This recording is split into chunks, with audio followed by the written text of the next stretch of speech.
Welcome. Special edition of the MDK Friday afternoon.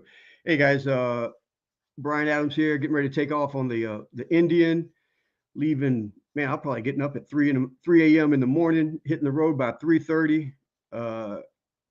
Just traveling all over the freaking place. But Monday, I'm going to be in Dallas, Texas, with Jason and his crew. And I probably got 5 or 6 of my own guys showing up, but we're going to do the mental martial art, and I'm going to do it live, just right here, the same way we do it here in my office in the studio. I'm going to do it live from his office with his crew, and that's the first time I've done that, so that's going to be crazy. But I wanted to do today's additional, like a little extra MDK podcast. You guys have been following me for any length of time. I've done 1 or 2 times where I've talked about my buddy Mike, who out of the last 5 or 6 properties I've bought over the last 4 or 5 years, Mike has done all the transactions, helped us, finance, get the properties, refinance, everything. And then I know he's helped a lot of 3 or 4 of you guys. When I've talked about him, you've reached out to him, and now he's paired up with another buddy that he's known for quite a while, but I'm going to bring him in, help me introduce. We got Big Matt and Michael. So the Matt and Mike show, we're talking about home loans, interest, finances, how not to get your ass ripped off and drug across, the fire. First of all, I want to appreciate both of you guys coming in here and doing this, because I'm trying to educate all of these contractors, and and finances. When I start working with business owners, that's the first thing we do is go over numbers. What's your numbers? What's your numbers? And 99% of them don't have a fucking clue. It's like, hey man, how much profit did you make on that job? I don't know. I had a little bit of money left over. I was like, man, how? And then we talk, like, even when I hire guys, one of the first books I give, this is the second book I give them, As a Man Thinketh. But the first book I give all my employees is The Richest Man in Babylon. And then we start talking about how to raise your credit, how to save money, because I know mentally what it does to an individual when they buy their first property. When you go from a renter to a mortgage person, when you go from paying rent to paying mortgage, mentally it does something to you that nothing else can do. It changes your conversation. It changes the way you look at money. And as much as I love and appreciate Mike, because me and Mike have known each other over 30 years. We do the same type of martial art. I trust that guy like I trust him better than a brother, because I don't trust my brother. But so it's more than that. Friends or families you choose for yourself. And I got a lot of family members that I wouldn't hang out with, but the only reason we do hang out is because somehow we're blood related. And if Mike vouches for Matt, I know Matt's a good guy. And construction guys are starting to get the same reputation as used car salesmen. And I think the only person below used car salesman is probably the mortgage and real estate dudes. and it's not without warrant. I know before I started using Mike, is you just, man, you don't know who you're fucking talking to. And I'm leaving here on the motorcycle. I'm going to pick up my wife in Myrtle Beach, really Surfside Beach, South Carolina. We own 2 townhomes there. And I was in the middle of buying these fucking things because it was a great deal. I didn't want to, but it was a great deal. And the dude I was using back there, man, he was blowing it. And I called Mike up and I said, damn it, Mike, I know you don't do South Carolina, man, but do you know anybody that can help me save it? He's like, whoa, Brian, we do South Carolina now. And I was like, oh, thank you, Jesus. And Mike said, give me his number and I'll handle everything. And we were a couple of days away from walking away from the project. And Mike was on the phone with this dude 24/7, running his ass. Every time the dude say something, Mike was like, no, that's bullshit. You don't have to do it that way. You can do this. Get these numbers to me. No, don't wait for this motherfucker to send you something. Drive over there. It's only 30 minutes. Drive over there, pick it up. I want you to call me when it's in you got these papers in your hand. Call me back. Don't call me telling me they're going to send it over or have it delivered. It's like, so as soon as Mike's like the mafia, when he says, consider it done, it was done. So that's how I know Mike. I know Mike. I was a kid when me and Mike's kind of grown up together, and we're both old now. And Mike's been at this as long as I've been at construction. And Matt, what's your history? How long have you been doing it? As long as because you look younger than me and Mike. I am. I've been doing it since about the mortgage side since about 2017. Okay. Mike got me into this. So Really? You're in good company. I'm the one that coerced him into doing this, but yeah, well, first off, because I saw potential in Matt, and he's exceeded that. I've been doing this 32 years now, and spent 20 years in corporate, Bank of America, Wells Fargo, training loan officers across the United States, and seeing firsthand what a good loan officer looks like and what a not so good loan officer looks like. And, and so just really trying to implement the positive aspects of a transaction, because like you said, Brian, and I appreciate that, that long-winded introduction. By the way, Brian makes it seem like he did everything I asked him to do, and let's be honest here, that's not the case, but that's all right. So it's really about the client, because like you said, Brian, getting into going from renting to owning a home, which is the quote unquote American dream, right? Yeah. It's a big leap. It's a big step. People save and scrimp and do all of that for years to be in that position. And then if you get in that position where you're finally able to say, I want to go out and look for a home, you want to be able to deal with somebody that is going to have your best interests in heart. Yeah. You're going to want to be able to talk to somebody that is going to talk to you and explain things to you on just a very, ground level. Because look, I can get into mortgage speak. I'm sure Matt can. I'm sure in your line of business, Brian, you can get into some very specific details. But the everyday person doesn't get it, doesn't get that. And they shouldn't. That's not their line of work. My job is to sit down and explain things, one, but more than anything else is just to listen. I should train loan officers, and the first thing I would ask them to do is let's pretend like we're doing a call, like we're meeting for the first time, and they would jump right into a bio about themselves. I'm this, I'm that, I'm great at this. And they would go on for 2 or 3 minutes about how great they are. And then at the end of that conversation, I would ask them, what do you know about the client? They say, I know nothing. I know nothing about the client, because you didn't ask any questions. You're more concerned about your ESPN highlight reel versus the client, versus what they're asking you to do. So part of the training is always just, let's put the client first. Let's ask these questions and answer the questions, as plainly as possible, and then direct them on how to move forward. Because it is a big step. You're not just buying a TV or a couch or something. You're buying a house. No. Long-term commitment. So yeah, it's important. And over the years, Mike, it seems to me it sucks big time, because our school system just needs to be completely overhauled. Fire everybody. But they don't teach anything about finance. And you'd think from freshman to senior, everything would be almost finances, because it's so effing important. Credit. I didn't have a clue about credit. I think my first credit was fucking Jack LaLanne's membership, and I didn't go, so I didn't pay. And they're like, I'm gonna mess up. I'm gonna put it on your credit. I'm like, who the fuck is credit? I don't care. I ain't giving you. And that started this downward spiral that lasted for a very long time. They don't teach any of that shit. They don't teach anything about like the mortgage and the interest. Or the first car I bought was a Nissan Sentra, and it got repoed. And my buddy was like, well, you ain't a man until you get your first car repoed. And I was like, God damn, I don't know if that's true. I let it get repoed because it was a Nissan Sentra over off La Puente and shit. And it was only like $699 or something. And after about 4 years of paying on it, I owed 14 something. I was like, how the fuck I owe 14,000 and the car was only 6,000? Like, well, dude, you had like 36 interest. And I was like, what the fuck is interest? And so I didn't care that they repoed it. And then they repoed it, and I thought, thank God. And then I got a check or I got a bill for like $7,000.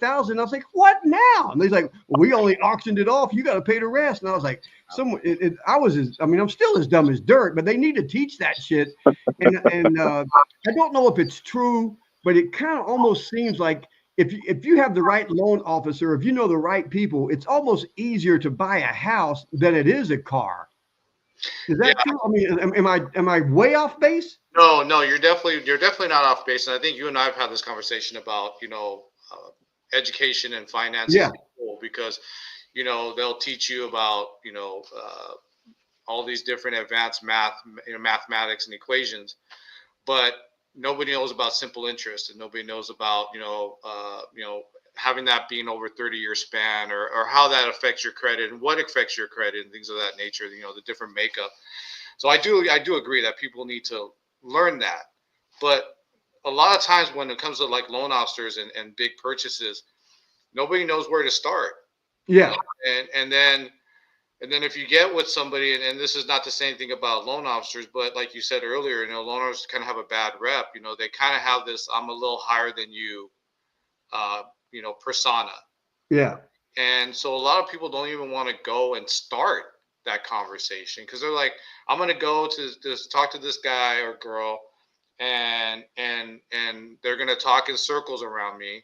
I'm not going to understand. I'm going to feel like I don't get it. And then they just kind of leave it. Yeah. So, it's almost intimidating to come talk to you guys. Right. So trying to make it accessible and making the process, as easy as possible. I mean, the loan process is not a difficult process. And you're right, buying a house at times is easier than buying, other things like a car and things of that nature, Yeah. It's just following the process, and it is a team effort. Like when Brian, when I was helping you in your situation, you and Blanca, you guys were great. I mean, Blanca was great. Yeah. You guys were great in being team members, following what we're looking to do, following the process from point A to point B. But we also have to communicate about that process, because, how often does somebody buy a house? Maybe once, twice in their life, Yeah. Ideally, you want to be able to buy multiple properties, because that's where you generate wealth. But, they're not doing it every year. Yeah. So, this industry, and I'm going to turn this over to Matt in a second here. This industry changes daily, like daily. Programs come and go, guidelines change, the rate fluctuates. There's a lot of things that change all the time. So our job as loan officers is to keep up with that, for one, right? Educate ourselves, and then be able to explain that to the client, to say, this is where we're at today. This is what you can do today. And also to be able to say, quite honestly, this might not be the right time for you right now. Yeah.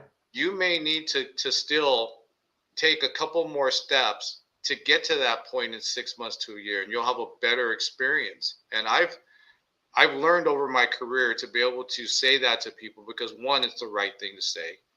And two, it helps them understand the process to get there. Yeah. So yeah, it's an easier process to do. But Matt can speak about that as well. Yeah, I was saying one of the things too that we value, and especially Mike does too, is like and from a loan. Unfortunately, our industry has been tarnished with a lot of people that get into it for the sake of getting into it to make a compensation. It's sizable compensation, and they're not going into it with the right intentions. Yeah. And it's really hard to be able to have a conversation, especially when you're talking about finances. At least in my experience have been that people are very sensitive about their finances and feel the sense of judgment when you're coming to them as if they're bringing you their broken house and financial house in essence, and then trying to fix it. And from at least from my perspective, it really means a lot for us to be able to take stuff financially that, like you've all said, is like something that we don't learn in school, and break it down into terms that they can relate to, that they can understand, and paint that picture that they can actually understand and relate to. So that's something I think a lot of loan officers don't do. And they're so caught up in the compensation part that they're not really breaking down what they're actually, what's actually going on in that transaction to that client and why. Not just what they're doing, but why they're doing it. Yeah. Yeah. And then out of like I was excited to have you guys on. Like one, I mean, I know you and Mike have been talking about just starting your own, weekly, monthly podcast, whatever it's going to be, the Mike and Matt show, Matt and Mike show. And I hope you do, because the education is just there's just not a lot of people in your industry. I guess all industries. It seems like the dudes who are willing and dealing and don't have a heart to take advantage of people seem to outdo the people who are in the best interest of someone else for whatever reason. Like, and both of you guys have been in this for a long time. And man, you used to see so many people like during 2006, before the housing market, they're all jumping in so they can do loans because everybody was getting a loan, even if you didn't have a job. If you had a heartbeat, they were giving you a loan. And then and then the bottom fell out. But like right now, over this last year, I've told people, I was like, man, I know it doesn't seem like the right time to buy because you think the interest is high, and I think it's average. Because the first house we bought, I think the interest was almost 10%. But right now, and maybe economy wise, it doesn't seem like it, but I think we're at the end of a tunnel, seeing the light at the end of a tunnel. But right now, it's a buyer's market, and I'm telling you, like, well, shit, if you're ever going to buy, do whatever it takes to do it now, because I mean, there's probably 200, 500 homes for sale for every one buyer, and you don't want that to fucking flip, because I know years ago, especially here in California, they'd put a house on the market for 600,000. You'd have 10 people bidding 675, 725. You're in a bidding war. They're looking at credit to the T, like everything. It's like you had to, come in with cash to where you got a little bit of playroom right now if you can find the right people to help you get the loan and get into a place. How do you feel about that? Yeah, I completely agree with you, Brian. It's all about perspective, and everybody asks me the question. You ask, is it a good time to refi? Is it a good time to buy? And that's such a personal question, because the answer is really, it's up to you. People are so fixated on rate, and I understand that. I completely do. Rate's a big part of the equation, but it's not the entire equation. Yeah. So as a loan officer, we get to start a relationship and ask these questions, like, what are you looking to do? Are you looking to keep this home for long term? Is it a short term thing? It's really about finding out these questions. But back to the point about of buying now, obviously rates were 2-3% a few years back. And that was based off of a situation that hopefully never comes around again. Yeah, I don't think it ever will. I don't think anybody wants to say, I hope we have a pandemic again so rates can drop to 2%. Yeah. I mean, the trade-off is not worth it at that point. Yeah. How many people do I need to kill to get the interest rates down to 1.5? So if you're looking at the reality of rates, and if you look at the historical thing, because I'm a research junkie. I know Matt is as well too. If you look at the last 30, 40 years, at one point in time, you're right, rates were 15, 16, 17%. Yeah. If at that point in time, if I would have came to somebody and said, I'm going to give you a 7, they would have been, this is fantastic. Yeah. You're the greatest guy I know. I go to somebody now and say a 7%, and they saw 2% 4 years ago or 5 years ago. They said, that's horrible. So it's a perception thing, right? But it really comes down to the need. Like, if you are looking to buy a house right now and you can afford to get into a house, you're right. It is a buyer's market. There's an article that came out yesterday that's saying that there are 500,000 more home sellers than buyers. Yeah, I've seen that. It's massive. It is. That's the percentage is it's such a big gap right now. There's an acceptable variance that a market can handle, plus or minus, meaning a seller's market or a buyer's market. And in a buyer's market right now, it's a big gap. So sometimes people say, well, that's a horrible time. Well, it depends what side of the fence you're on, right? If you're on the buyer side and you're trying to buy, there's a lot of opportunity to go out there and get a great deal. Yeah. Go out and negotiate and be able to find something that you can generate some wealth on with equity building and stuff like that. Yeah, are you going to be possibly in a 6 or 6.5% rate or something like that? Yeah, but rates will start to move down at some point. They will.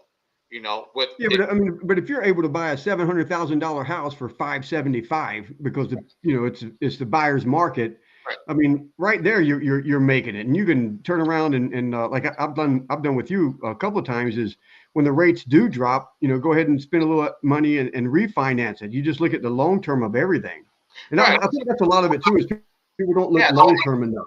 Right. So we unfortunately, sometimes when we do transactions and because we're in a world where everything is done in very short bits of information, right? Sometimes it's hard to look at the big picture, the long-term stuff. So as a loan officer, it's also our job, and the industry we're in is to be able to also take a high-level view of things and say, okay, yes, we're doing this right now, but in 6 months, in a year, in 5 years, this is what it's going to look like, more than likely. And then there's always opportunity, like I said, to refinance and stuff like that. The market always corrects. We're in a correction right now, and we've been in a correction for the last few years. And unfortunately, when we got to those low rates, for lack of a better word, it mortgaged the next 5 or 6 or 7 years of rates because everybody jumped in when they could at that point in time. So it will start to come back down again. We just seem to be in an area right now where it's kind of a little bit of a standoff. Yeah. Because there's a lot of other factors involved.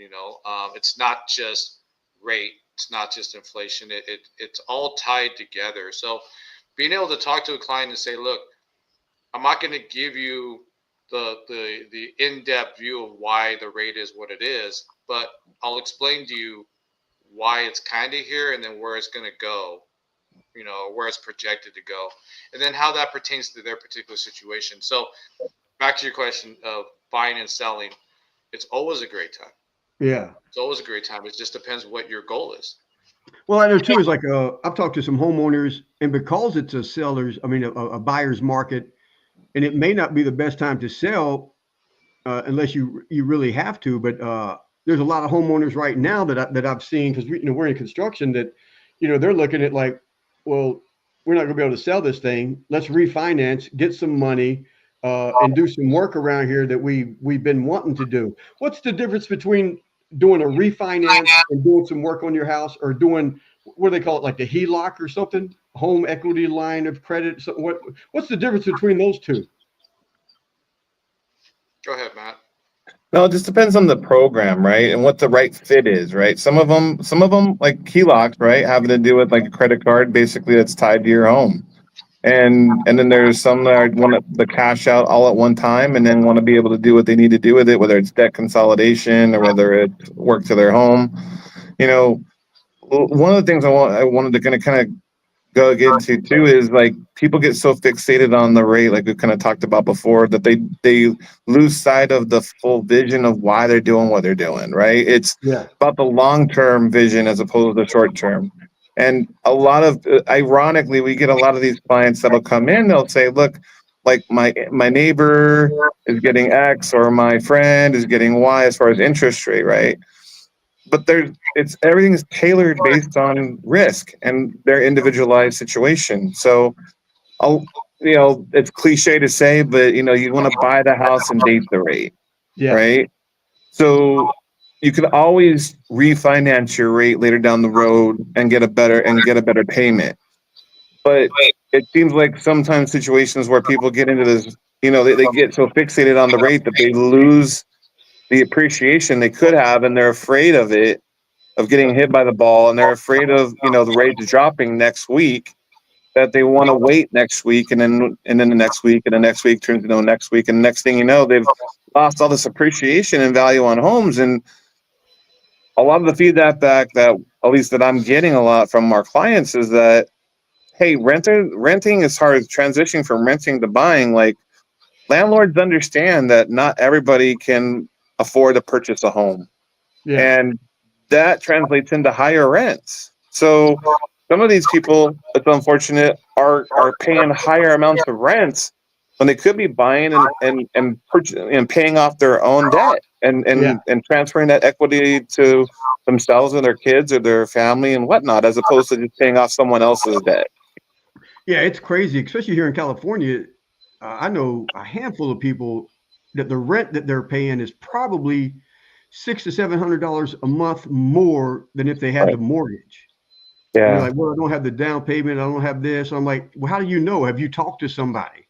Right. Because I know, like, when we've talked to Mike, it's like, "Well, man, it's like a couple of things we didn't want to do." Then Mike was like, "Well, where'd you get those numbers? You don't need that much. You don't need this, or you can do this." And it's crazy what we don't know. Yeah. Yeah, and Exactly. there are so many different programs available, and that's where the education part comes in. If you're talking to a loan officer or somebody in this industry, um, you want to be able to have that particular person present to you what's going to help you out, what's going to help your situation, instead of what's going to help their situation out. And that's where it's really coming down to interviewing whoever you're going to work with and then starting that relationship. A lot of the people that I've dealt with over the last 30 years, I still talk to. I still talk to them. I still have a relationship with them, because it's not just about that particular relation, that particular transaction. It's about helping them understand something. I've had people call me and say, "Hey, I got a bill from a supplemental bill from the county. What is that?" And you help them walk through that situation. Yeah, Um, but there's a ton of different programs available. Until you start that conversation, you don't really know yeah, what's out there. And it's about tailoring that particular person's situation to what is out there and what's going to benefit them. A lot of times I hear people say, "Well, my cousin's brother got this, and I want exactly that." That's great. I mean, I understand that, but I don't know your brother's cousin's situation. I don't know their yeah. particulars, and their particulars may not be your particulars. So it's really very personalized, and that's why I feel like, especially buying a house, it's such a major event, and it's such a personal thing. And so the people that you deal with, real estate agents, loan officers, contractors, landscapers, whoever, you need to be able to create that circle of people around you that, one, have your best interest at heart, and two, are going to explain things to you. And if they have to explain it to you multiple times, then so be it. Yeah, Because it is what it is. yeah. It shouldn't be an issue. But unfortunately, like you said, when we started this thing, sometimes you get, look, I'm not bad mouthing loan officers. I'm not bad mouthing my own industry, but I'm just saying the reality is that in every industry, you have some people that are more concerned about their own well-being, their own pocketbook than the client, and it's just I the mean, reality of it. yeah, because like the first couple of properties we bought way back when, even before I knew you did loans and stuff, the dude was a little shady, but almost didn't care because he got it done or whatever. But most people aren't fortunate enough, to know someone like me and you know each other. I mean, we beat each other up. We've been to, it's just, I mean, we're close. So it's like when I know you say something, I know it's true. It's gospel type of deal. And if you don't know it, you'll say, "Shit, man, I don't know. Let me look. Let me research it." Uh, I mean, so and again, so people aren't going to be fortunate enough to know you like I know you, but what should they look for when they go see an?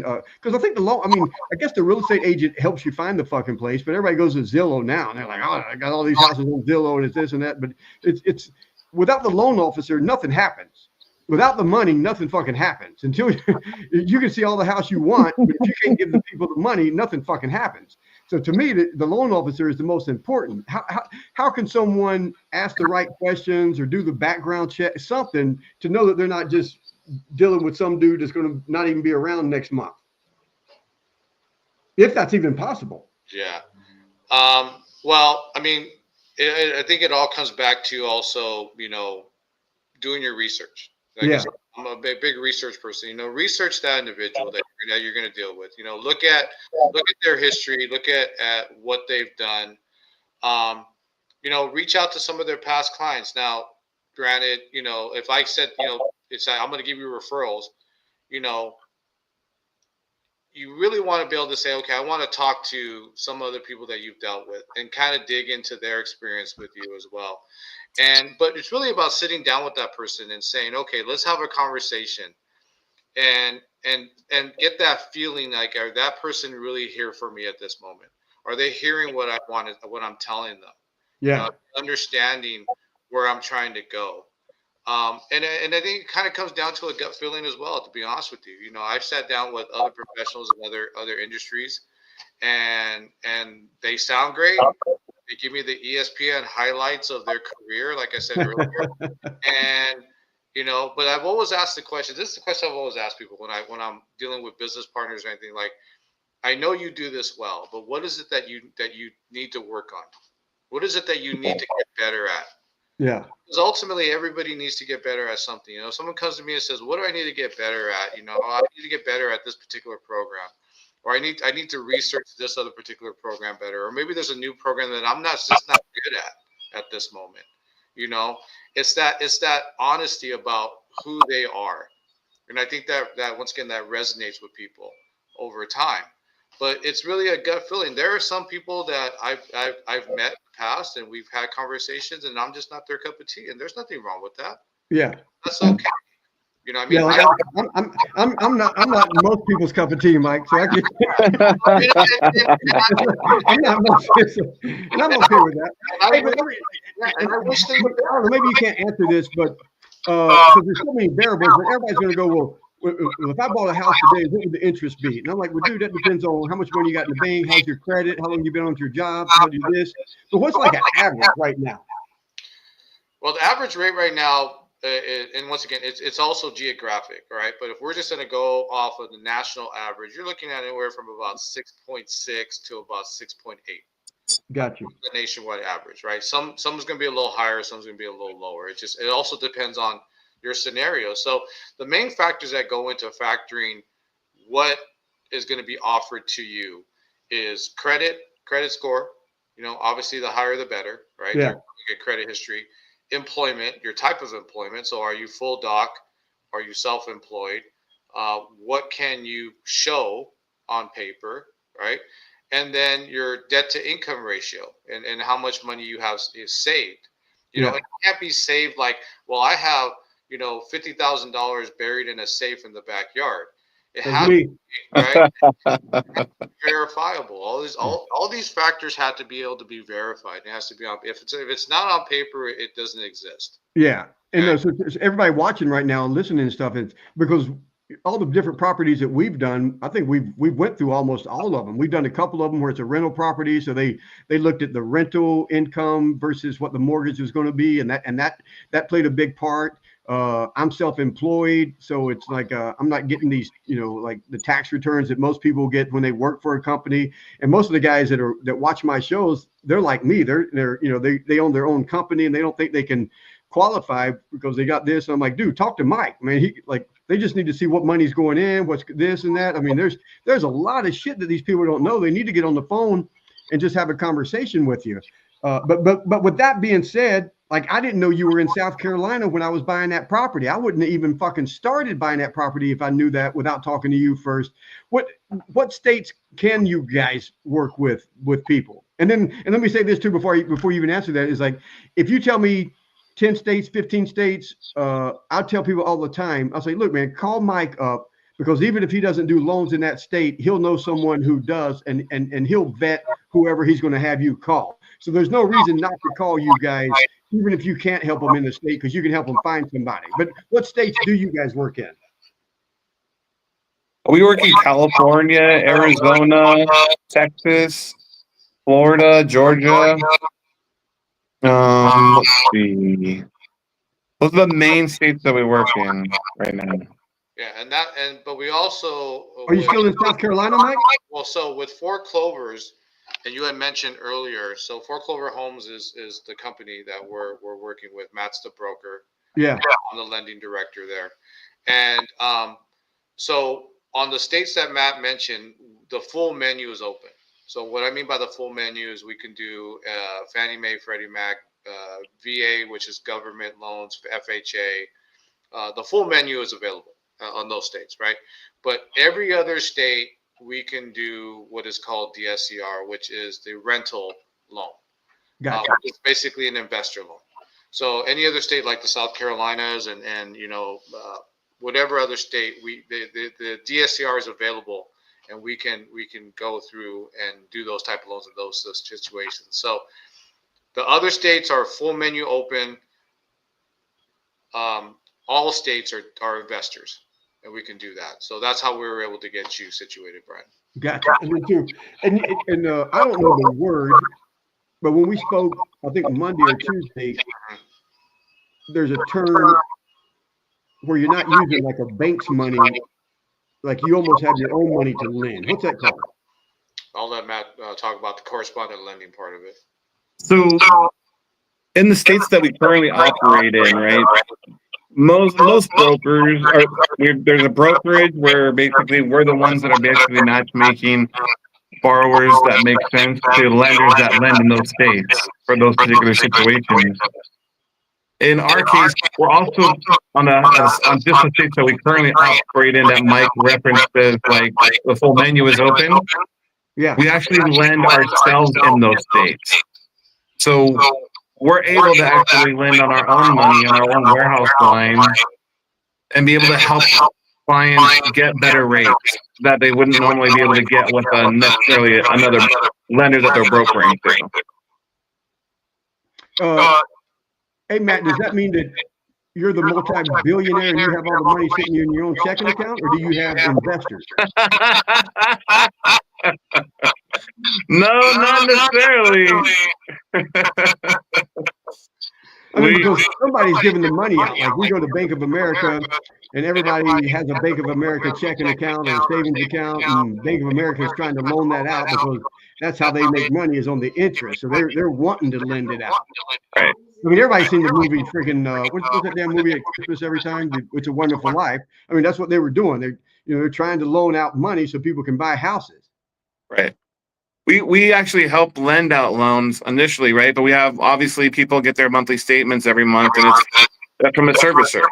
So ultimately, what we do is we'll sell that loan to Fannie or Freddie Mac, and basically we'll turn over those what they call servicing rights over to another lender to be able to collect on those payments. So they'll buy the loan from us and say, look, instead of the borrower sending you payments, Matthew, Mike, like we'll give us the payments and we'll take the interest from the borrower at that same rate. Gotcha. And then I know like and I don't know if like me, I don't think most people pay attention to the market or the economy like I do, only because I work with so many business owners. Is I'm always trying to. No one can predict the future, but I'm trying to see when the economy is going to change, and it does seem to have a lot to do with gas prices for sure. But then also like Jerome Powell, they meet in a couple of weeks, June 17th, and I don't know if he's going to lower the interest or not. I know like the EC, Europe has been lowering theirs a quarter every time they fucking meet. They're like at 2%. We're like at 4.5%, maybe even more. And eventually it'll come down. But people are like, oh man, I heard Jerome Powell is like 4.5% interest. That's the loan I want. I'm like, bitch, that's because he's loaning the money to the guy who's loaning you the money. Every time it goes from hand to hand, someone's getting a little bit of money. It's like, that's why I keep I really hope you guys do the show and just start educating people on what all these little different avenues are. When the best time? When do you think somebody should refinance when they're trying? Like, because you mentioned it, and I didn't even think about bringing it up, but loan consolidation. Like, I know these guys who run their credit cards up, and they're paying damn near 25% interest on their credit cards, and I'm like, dude, you can't keep doing that. And especially if they got 2 or 3 credit cards and maybe a stupid car loan that they didn't go through their credit union. And I've said, man, have you thought about refinancing? Oh, I don't want to take the money out of my house. I'm like, dude, you're paying it back. Just, pay it, save some money right now. Right. Am I I mean, right it's about exactly what that, you just said. or Like what? it's people, you get a lot of people that have lots of a credit card debt that, like you said, have run it up. And some of these interest rates are 20, 25%, 29%. And then that's kind of one of the things that we have to have a conversation with our clients about. Like, look, okay, you're paying 29% in interest on this thing. It's going to take Yeah, you forever to pay this thing off. Granted, taking money out of your house isn't ideal, right? But it's better to be able to pay on a 7% interest rate yeah, as opposed to a 29% interest rate. You'll pay it off a way faster. yeah.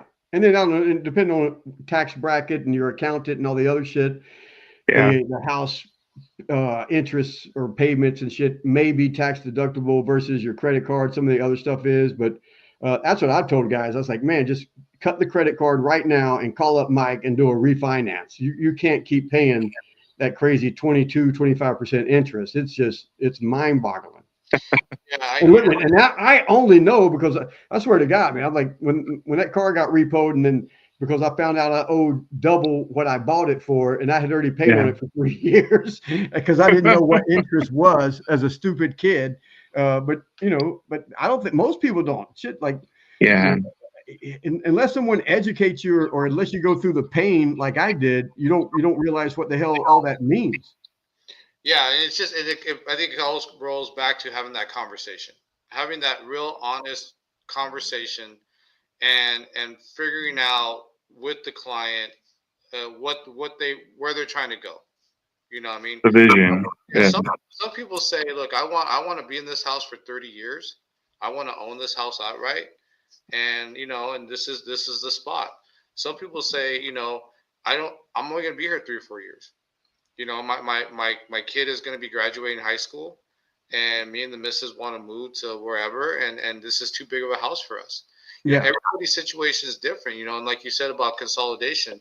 Yeah, I mean, if you're paying $2,000 a month on credit cards and another $3,000 a month on mortgage, and your monthly is $5,000, and you can drop that down to 4,000 or 3,800 total, and take that money and then use that for whatever else you're going to use, save it or invest it or whatever the case may be. It's looking at the big picture more than anything else. We can take a narrow view and say, well, yeah, I don't want to take interest out of my house, right? But if your house is annually appreciating by 6 or 7%, which all this information is available online. You could go online and say, what does my house appreciate over the last 5 years? yeah, And it'll tell you what the appreciation is, and if your house is appreciating 5 or 6% or 7% annually, and you're taking X amount of money out, you're gonna make that money back. yeah, And then on top of that, you're freeing up some liquidity on the front side by not paying 25, 30, 35% on the credit card. That most people only pay minimum payments anyways, right? yeah, yeah. And now you're just spinning your wheels at that point. Because So I was lucky enough, like the first house that we bought, one of the guys I worked for told me, "Hey man, don't," because even back then I didn't realize like man, that first 15, 20 years, everything that you pay is pretty much just interest, and then maybe $50 goes towards the house. So you pay all the interest first. So, and he told me, he said, "Hey man, send in $150 extra every time you pay in the thing, and just it goes straight to the house." And man, what a difference that made after like 5 or 6 years. Mhm. Yeah, for sure. I mean, any loan officer or anybody in this field worth their salt can tell you if like for instance, Brian, if you came to me and said, "Look, I'm going to be paying $200 extra a month on Surfside," right? Yeah, I can tell you fairly quickly that it will eliminate X amount of time. yeah, And loans really come down to interest and time. And ultimately you want to pay the house off faster, because then you're paying less for the house. Ultimately, like, people don't like seeing this, but if you do a loan for 30 years and you look at the final payment of that thing, of what this thing's going to cost you, it's not a $700,000 loan because of interest over 30 years. It's really a $900,000, yeah, right? So what the goal is to try not to pay 900, to try to pay 800 780 total, right? And it really comes down to time. Time is the factor. So if you can afford to be consistent, that's the word though, consistent. You can't just throw a payment in every Yeah. once in a while. I mean, it'll help you, but if you can consistently do $200 more, or Yeah. or whatever the case may be, right? Then we can tell you, Matt can tell you, and I can tell you that this will drop you down to X time frame, and that will save you X amount of dollars. So there's a myriad of ways of saving money. There's a lot of ways of making things more beneficial. It's just researching it. It's Yeah. educating yourself. And like, you were talking about, Matt and I are going to start this podcast. We are. And I'm excited about it because it's like we talked about with the education in school. I'm big on education. I'm big on answering all the questions. Yeah. There aren't any bad questions. Ask away. I want people to feel free to say, look, I just don't know. And for me and Matt and I to say, well, we don't know, but like you said, we're going to find out. Yeah. We'll give the answer to that. I think it's extremely important because, like Matt had said, sometimes people don't feel like they can take that first step. Yeah. Out of fear of judgment or just fear of maybe someone saying no. Right? No one wants to hear no. Yeah. On the biggest thing that you've been saving and dreaming about forever. No one wants to hear, sorry, it's not good enough. But if you get with somebody, that can sit down with you and say, I get it. I've been there. I understand. I've been in this industry a long time and I've lost a house. I'll be real about it. I've lost a property. It was through a divorce and it happened and, and it is what it is. Yeah. It was a learning experience, but I learned from it, and I can relate to people that someone comes to me and say, hey, I'm getting a divorce. What do I do? How do I get the money to my ex-wife or my ex-husband? I get it. I understand it. Yeah. We can help you through that process.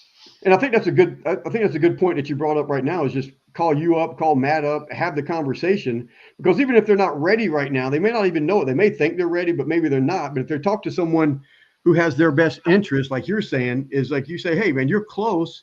As a matter of fact, we could do it for you right now, but you're going to pay more interest. But if you wait like another year and a half, and if you do these things, get your, pay these off, because I think you even did that for us years ago, saying, hey, man, you got to pay these things off and your credit's going to go up this much. And then that's going to get you to this bracket and you're going to save this. But if we didn't have that conversation with you, we wouldn't have known that. But you can tell people what steps to take next so they can be ready in 6 months or a year. Yeah, definitely. It's back to the relationship. I think everything's a relationship. Like Brian, you had said, I've known Brian for a very long time. We're in the same martial arts together, and it's all Hana family. Brian's my family, and so it's that relationship. You build that relationship up, and it's built off just being straight up with somebody. Yeah, having a difficult conversation, but doing it respectfully and doing it, with some empathy, because understanding like, hey, I've sat on that side of the table before. Like I said, I've been there where I've had to say, I gotta do this. I don't really want to do this, but I have to do this. And having that conversation, sometimes people have to refinance out of rough situations. They do. Sometimes if someone doesn't want to have to do a transaction, but they have to because maybe there's a medical emergency they need money for, or maybe whatever, right now in California, there's with the insurance stuff going on right now, it's a big deal, right? And there's a lot of situations where roofs and repairs need to be made. And if not, insurance is going to go up and things of that, so we partner up with a lot of insurance agents and we talk with them and ask them questions. I call up my buddy Daniel Warren all the time and ask him, what does this mean? What's going on in your industry? Because I'm not an insurance person.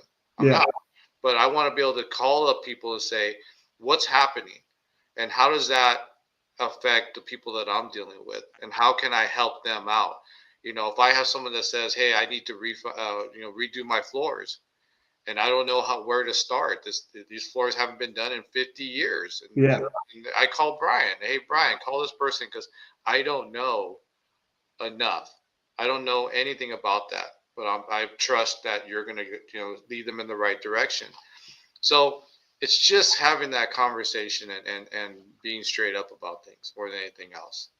Yeah, man. Like, yeah, because you guys got to do the podcast. I mean, we've been here already 50 minutes, and we haven't even scratched really the surface of what goes on and like uh the interest and like how to get like. And I want to ask you this too: is so someone maybe they're thinking about they don't even have a clue. They're like, man, what would it take for me to even just start thinking about getting a house? What does that even look like? What do you need credit wise? How much money do you need? Because everybody hears you got to have 20% to put down, but then there's programs that maybe you can put down less, but then your credit like, uh, so there's that person who's never had a house, but then there's the other guy who may want to refinance and talk to you guys. So if someone's never bought a house, what's the first thing that they should really start thinking about? Their credit, their savings, their job history, or all of it? Go ahead, Matt.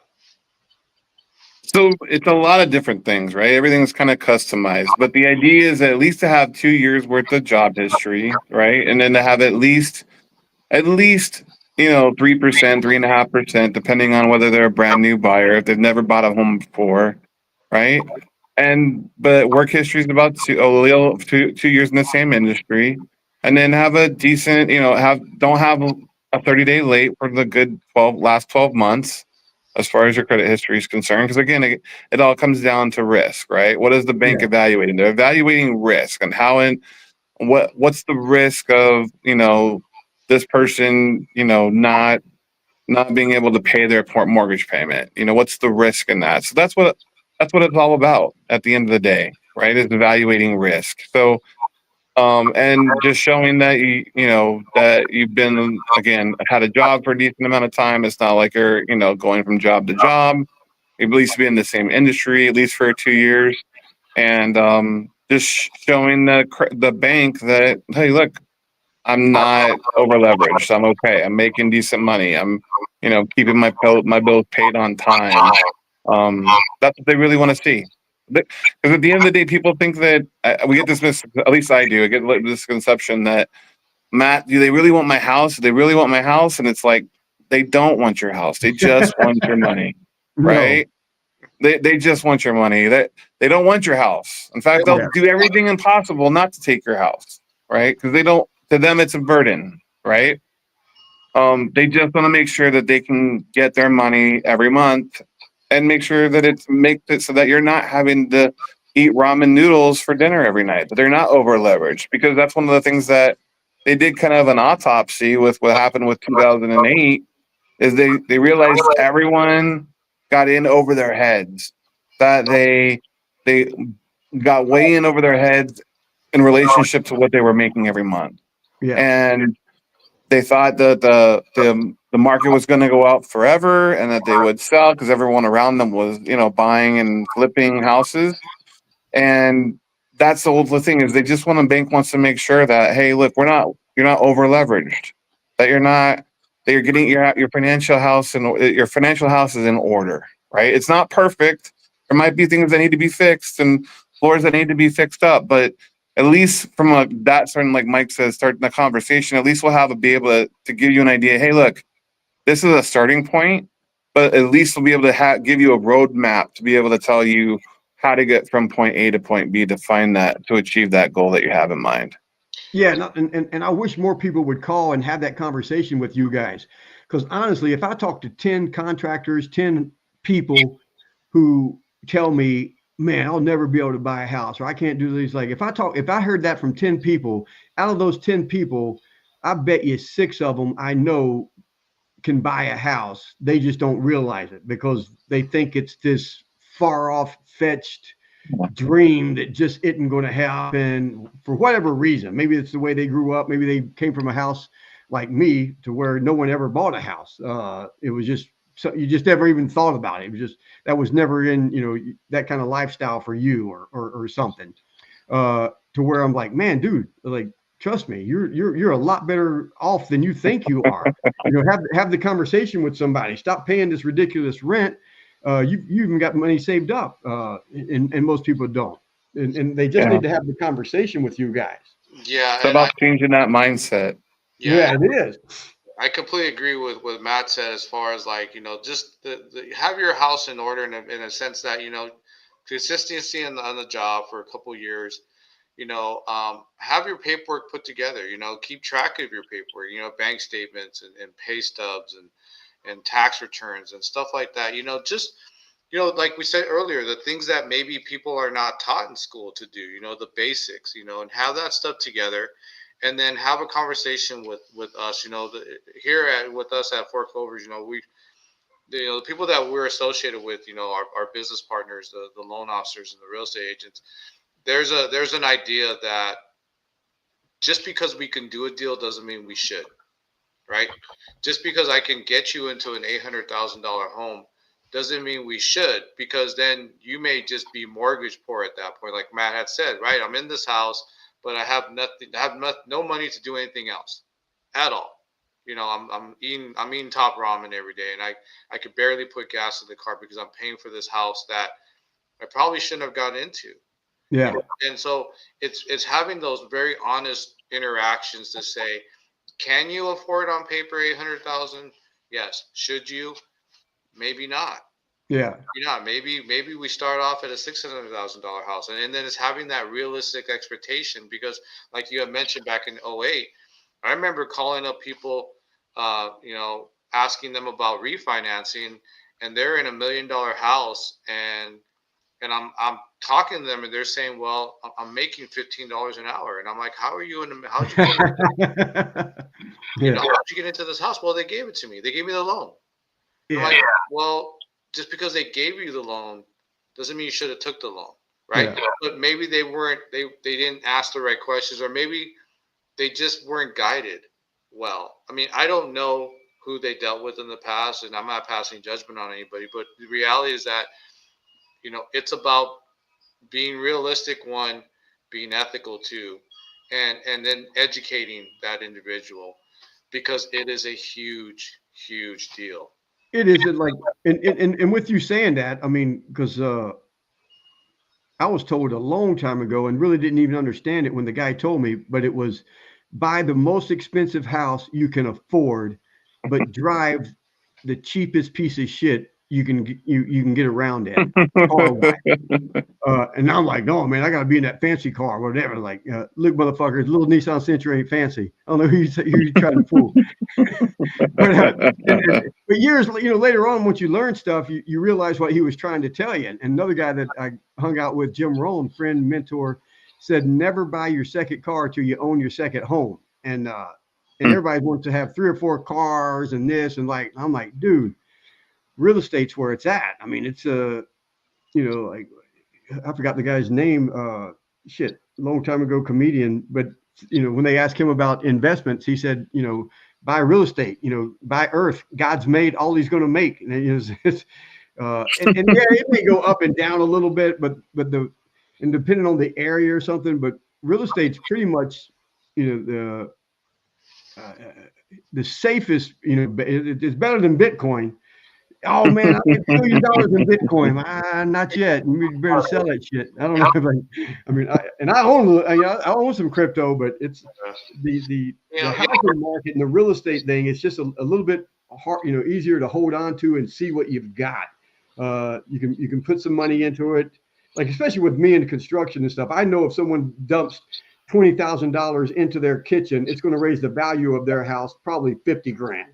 And in certain other things that they can do, and they'd be a turnaround and get the money right back. So it's not wasted versus you go out and you buy a fucking $70,000. Now that's cheap. You buy a $170,000 truck. As soon as you drive off the fucking lot, it's worth, $20,000 less. And that doesn't happen with real estate normally. I mean, it could, right. But on average, it normally doesn't. And that's why if you refinance and pay off the crazy interest in your credit cards, you're going to be financially so much better off unless you run the fucking credit cards up again. Don't be stupid. Nobody's saying that, but it's just, I want more people to reach out to guys that they can trust in the financial realm, because I do this thing Monday, mental martial arts, and it's not motivational, it's personal development. But I know what money does when you're broke and behind the eight ball and you can't pay the bills. I did a little click the other day. It's like it's hard to be. It's easy to be motivational when all your bills are paid and you got money in the bank. When you're broke and you're eating the top ramen, that's when it's hard to stay positive. Uh, it Yeah. all starts with, like knowing your numbers, knowing the finances. Man, when you're paying mortgage every month instead of rent, it just mentally does something to you. Yeah, and I agree. And I think, like you had mentioned, you got the money part of it, the front end of it, right? You got the what's on paper, the bills, and then what's my bank account saying. But on the back end of it, you have the emotional side of it, the stress involved of it, or the lack of stress involved with it. We just at Four Clover just finished up a transaction for a gentleman yesterday, and the guy was walking to and from work an hour each way. Wow. And we just got finished transaction. And he's going to take some money out of his property, and he's going to buy a car, do some work to his house. And the amount of stress that's you can hear relieved on his voice Yeah. is worth the entire thing.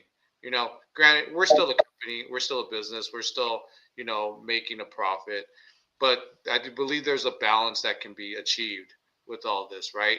We can still do things the right way. We can still take care of clients. We can still have that moment when the guy's like, hey, thanks. Now I'm not having to hoof it back and forth to work every day, and he's not going to buy $100,000 car. He might buy that Nissan Sentra, but it's the stress that's gone, right? The stress is not there. And then that goes back to like massive stress, health problems, the yada, yada, yada, right? And been there, done that, right? I've had sleepless nights where I'm not sleeping because I'm worried like this bill or that bill. People think just because we're in the financial industry that we don't have everyday world problems. It is for everybody, right? So the point is that we're trying to do this podcast to help people out, be of service, right? Brian and I have talked about being of service. I believe that his show is a major service. I watch it every time we go live. Just being of service to people. That's it. Just be of service. Be of service, and what's going to come back out of that is going to be positive. Yeah. So hey, I put the website up, fourcloverhomes.com. People can reach out to you. I'll give you guys the last word. It's already been an hour. I thought we were going to go like 30 minutes, and we flew up. We could go another 2 or 3 hours. Is the website where I just put up fourcloverhomes.com, is that the best way, or you guys want to give a number, or what do you want to do? What do you think, Matt? Yeah, I mean, the website's the best way to start, but yeah, as far as the phone number is concerned, we, reach out to either me or Mike, and we'd love to be able to help you. We can send you contact information, and I'd love to be able to help you start that conversation. Yeah, so right now it's embedded in the video, and then anyone can reach out to me, and I'll forward all the information over to Matt and Mike both. But definitely, I think right now is a great time, if nothing else, to have the conversation. Whether it is refinance, it's a buyer's market. Take advantage of it, and you don't know what you don't know. I don't know if you guys know Les Brown. He's the #1 motivational speaker in the world, and I traveled with him for like 3 years. And having dinner one night, he said the problem with most people, Brian, is they don't know what they don't know, but they think they know. And it took me a long. I was like, what? What? And he goes, people don't know what they don't know, but they think they know. We don't have a clue. You don't until you have that conversation with someone. You don't know if you're ready. You don't know how much you should save up. You don't know what your credit card, your credit score should be. You don't know how much home you could buy or can't buy. Who you should look. Maybe you should get a duplex and rent half of it out so they pay most of the mortgage. I mean, there's just a lot of things. Until you have the conversation, you don't know. Yeah, and once again, totally agree. It's about educating not only yourself, but just getting out there, doing it with the right person, and just finding out where you're at. Yeah. And if it's a checkup, right? We go out and we do checkups for our health once a year, right? And we find out how we are physically. Come out and do a checkup and see where you're at. There's no charge to it. We have conversations. We're real people. We're just like anybody else. to sit down, chat. We have a friendly chat and see where we go. And then say, hey man, real people, you put your pants on one leg at a time? No, man, I don't wear pants. Well, yeah. So that was another thing. I told Brian, I go, if you could please wear pants during this thing, I would have.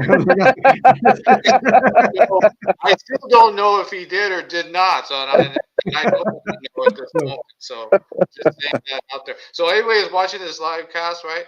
Just know that Brian's probably not You wearing. don't have anything on. All right, Matt, anything you want to say before we get out of here? I appreciate you guys taking the time to come on the show. No, just wanted to say thank you for the opportunity to sit down and chat and having us on. And we love the opportunity and be able to help make differences in people's lives. And just thanks for the opportunity and look forward to making a difference. All right, I appreciate you guys. All right, guys, we're going to get out of here. Follow me on the road. I'll be posting it. Guys, The next live for me will be Monday. I'll be in Allen, Texas. So at Phillips Home Renovations. All right, guys, we're out of here. Love you. Guys, yeah.